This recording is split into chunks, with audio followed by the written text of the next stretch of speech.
Good evening, everyone, and I apologize if most of you have heard my little speech before. I only have 3 minutes, 4 minutes apparently, so I will obviously keep it short. My name is Judge Pavich. I am currently an Associate Circuit Judge here in Will County. I'm also a candidate for the 3rd District Appellate Court, along with Judge O'Connell.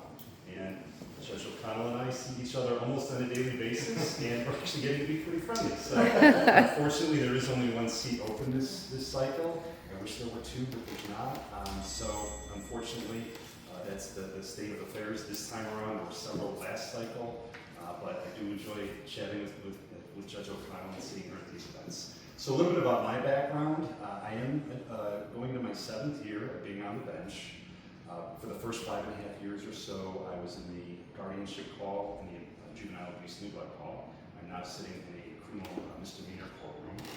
And prior to becoming a judge, I spent 14 years in private practice. And before that, immediately after law school, I actually worked several years in the Central Intelligence Agency. I was in Director of Operations. And in that capacity, I was an undercover officer. I did work in some interesting parts of the world. My area of responsibility was the former Soviet Union, the Balkans, and the Middle East.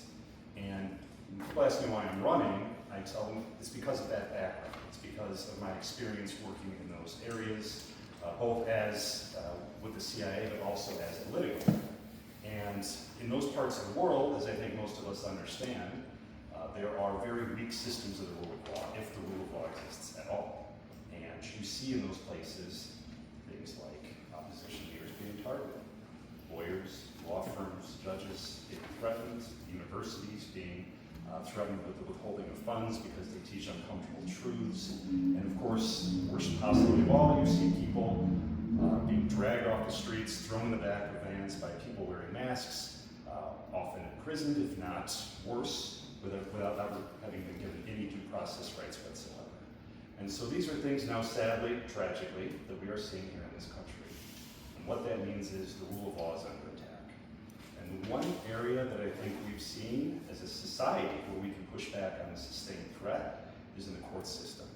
And so as an attorney, as a judge, where I can try to do my part to defend the rule of law, it's in the court system. And a lot of the rights that we have that are under threat at the federal level are protected also by the Illinois State Constitution. So in Illinois courts, we do need good judges who are willing to protect our rights under Illinois law, and really value and embrace the rule of law and everything that means. And so that is why I'm running. I hope that you will agree with me when I say as Democrats, we are lucky this time around. You'll hear from Judge O'Connell. I think you have 2 great options. So it's a good place to be for the Democratic Party because it's important for us to get good judges who share our values in the appellate courts and the judiciary across the state come next November. So thank you.